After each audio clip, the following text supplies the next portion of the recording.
ভবিষ্যৎবাণী, ইহুদিবাদী অস্ত্র ইসরায়েল ধ্বংস হয়ে যাবে ইনশাআল্লাহ। আর ফিলিস্তিন, গাজা এবং রাফা সহ বাইতুল মুকাদ্দাস এটিকে নিশ্চিহ্ন করে দেওয়ার যে চক্রান্ত, সেই চক্রান্তই ব্যর্থতায় পর্যবসিত হবে এবং আগামী দিনে নতুন যে পৃথিবী তৈরি হবে, নতুন যে বিশ্ব ব্যবস্থা গড়ে উঠবে, সেই বিশ্ব ব্যবস্থার রাজধানী হবে বাইতুল মুকাদ্দাস, বিশ্ব ব্যবস্থার রাজধানী হবে ফিলিস্তিন।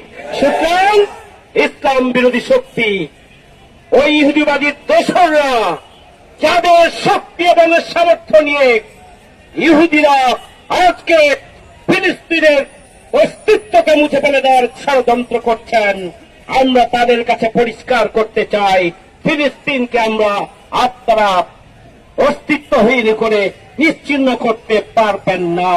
ইনশাআল্লাহ আপনারাই নিশ্চিহ্ন হবেন, আপনারাই শেষ হয়ে যাবেন।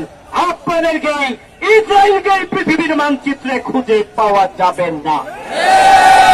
সংগ্রামী ভাইয়ের আমার, আমাদের clear statement that Israel is the enemy of humanity. Israel, enemy of human rights. Israel, enemy of Muslim Ummah.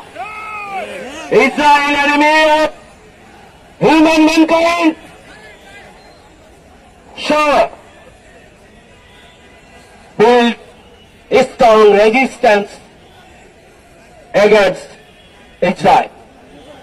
আমরা ইনশাআল্লাহ শক্তিশালী প্রতিরোধ গড়ে তোলার মধ্য দিয়ে ইসরায়েলের চক্রান্তকে আমরা রুখে দেব।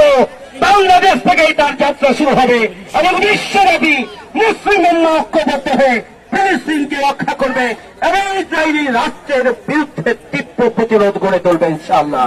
সে আহ্বান জানিয়ে আমার কথা এখানে শেষ করছি। আল্লাহ হাফেজ। বাংলাদেশ জিন্দাবাদ। বাংলাদেশ জামাত ইসলামী জিন্দাবাদ।